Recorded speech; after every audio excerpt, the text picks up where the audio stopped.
All right, so we've got a system for, or no, sorry, this one, yeah, this one is, no, it's not. This is not. This is a System 6. This is for a flash. I mean, obviously, the telltale sign there would be the green ROM, but also the way that the ROMs are configured here on the board. Anyway, this board came in. It's having some issues. For one, it is not saving settings because the battery holder is completely shot, which you can see that it's kind of leaked out here onto the board. It's super minor, nothing that's, throughout the whole entire board or anything like that. So this is something that, I don't mind taking on. But what we'll do is we'll go ahead and remove the battery pack, socket the where the 5101 is, and add NVRAM.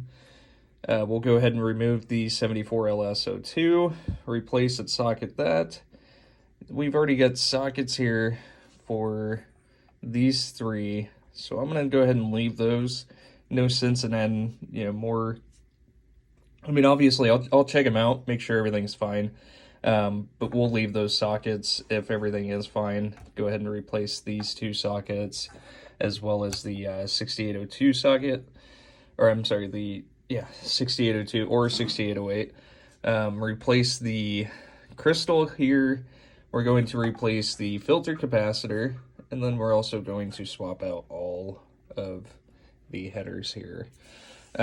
So what I'm going to do is I'm going to actually get this on the bench before I start working on it, just because the customer was having issues with their displays. And looking here at the 6821, you could see that somebody definitely did do some work in there and did not solder that, or did not solder a socket into the board. So we'll go ahead and get this thing connected, and it looks like they messed with both the CPU and the PIA.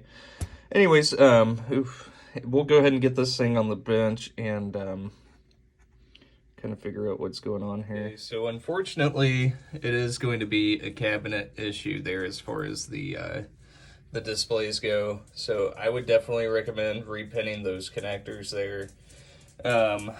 These three here, and I mean, you may as well just repin the blinking as well. But I mean, overall, it's probably important to do all of them, which is a lot to go through, the whole entire game. But as far as the displays, that's where I would start, because, I mean, obviously it's not a board issue. Otherwise, it would be, showing the issue here on my display as well. But I will go ahead and get this rehabbed. So I already outlined exactly what we're going to do. So I'll go ahead and pull this off and go ahead and get this done. This is one of my favorite parts of doing board repair is cleaning off the old board. So yeah, as you can see, I mean, we're just totally covering this thing with water, and what I'll do is spray some degreaser on there, and I'll go ahead and scrub this off and get it all squeaky clean. So System 6 MPU, this is set up for flash, as you can see. So the board came in, it's been reworked a bit before. Somebody had replaced the sockets, also the 6802 socket. What was left behind was a corroded battery pack that had leaked here into IC5 and also into IC24. So IC5's been replaced, as well as the bypass capacitor, IC24 as well, and the two jumpers above it. And the alkaline has been abated, so I sanded it down to bare copper and also conformal coated over top, and both of the ICs are now socketed. I did install NVRAM. I have a SIP socket installed there, and we've replaced the 100 UF filter capacitor, the crystal, and then also all of the 0.156 headers here on the board. And so I will go ahead and get this thing powered up, and I've already got it set to free play. So you can see the high score to date and last game played. And so all we are testing here really is just the MPU, but we will test the interfacing from the MPU to the driver. So there's all the displays working. And then which one of these is, there we go. My bench gets abused so much, so my wires are constantly being pulled out of my connectors and everything. But anyways, all this is driven from the driver board. We're just again just testing the interface between the two.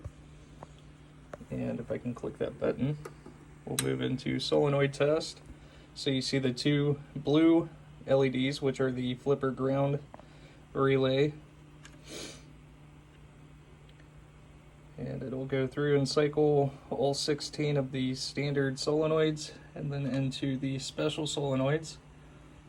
And again, these are all off of the driver board, but just showing everything's working here.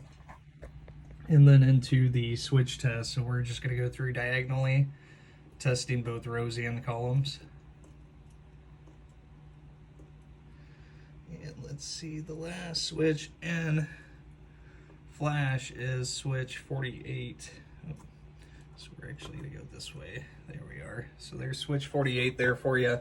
And like I said, I've already got this set up to free play. So all you've got to do is just come up, press the start button, and it'll start a game there for you.